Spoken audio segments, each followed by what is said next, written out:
Welcome, friends. James Corbett here, CorbettReport.com, with your thought for the day, September 30th, 2015. Well, I'm sure many of you have at least seen some of the images that came out of Ouagadougou in Burkina Faso recently, as a failed coup attempt recently took place there, and we saw some of the carnage that took place in recent weeks, thinking to ourselves once again, oh, this is just one of those backwards African nations with their coup attempts and their military dictatorships and juntas and that kind of thing. This isn't what happens in our part of the world, whatever part that may be. Well, here's an interesting story that came up around the same time. British Army could stage mutiny under Corbyn, says senior serving general. And this article notes that a senior serving general in the British Army has reportedly warned that if Jeremy Corbyn government could face a mutiny from the army if it tried to downgrade them. The unnamed general said members of the armed forces would begin directly and publicly challenging the Labour leader if he tried to scrap Trident, pull out of NATO, or announce any plans to emasculate and shrink the size of the armed forces. He told the Sunday Times the army just wouldn't stand for it. The general staff would not allow a prime minister to jeopardize the security of this country, and I think people would use whatever means possible, fair or foul, to prevent that. You can't put a maverick in charge of a country's security. Well, an ominous little quotation there, but one that hardly received a bat of an eyelid in the mainstream press, although that's a pretty amazing thing for someone in a high-ranking serving general to come out and make such statements, although it shouldn't at all be surprising. I mean, I think there are a couple of things we should take away from this story. One is that, as I pointed out back in episode 202 of the Corbett Report flagship podcast, How to Overthrow a Dictator, it doesn't really matter, like in Egypt, if you overthrow one particular political puppet figure from his perch of office, you are not really removing the fundamental underlying deep state structure that actually controls that society. So exactly as in the British example here on full display, even if someone like a Corbyn was actually genuinely interested in doing anything quote-unquote radical in sneer quotes, of course, like threatening to pull Britain out of NATO, well, the army would just up and throw him out of office. And that's the way it works. That's the way the powers that shouldn't be play this rigged game. And that's exactly why true change, fundamental change, radical quote-unquote change, will never, ever come through the ballot box.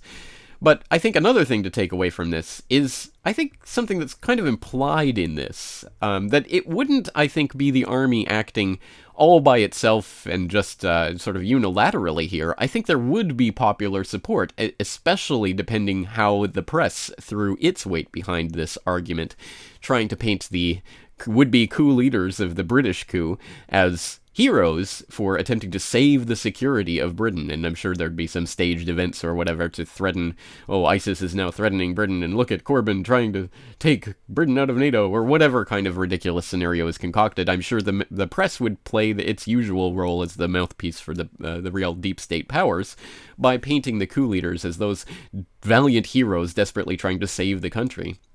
And I think that the underlying psychological point to be made here is that when and if the martial law takeover happens, it will be greeted with open arms by a vast majority of the population as, oh, this is the savior, this is what's going to save us.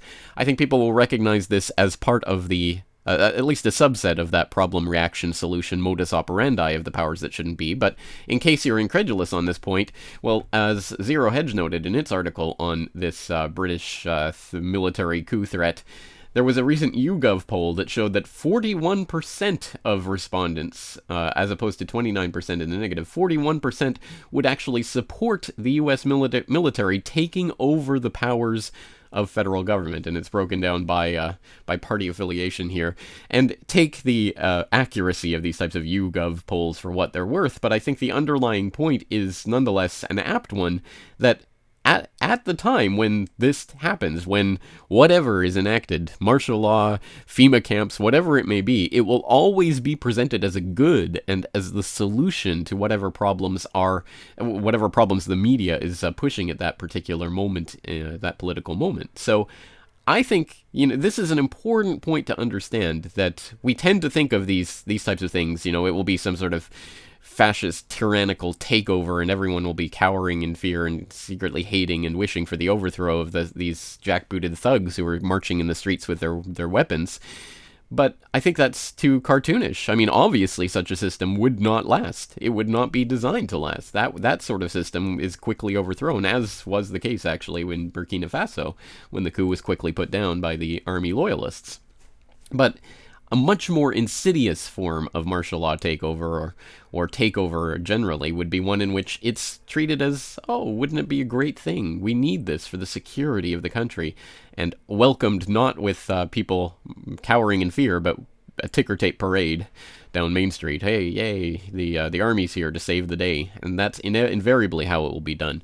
Well, anyway, this is just an observation that I've made based on a few different points here. The links for these different articles, of course, will be in the show notes for this video as always, but I think there's an important point to tease out here about the nature of the way that the changes in society are wrought, Fabian socialism style, bit by bit, just changing the public consciousness so they actually learn to desire the things which, at a different time, in a different generation, were genuinely feared.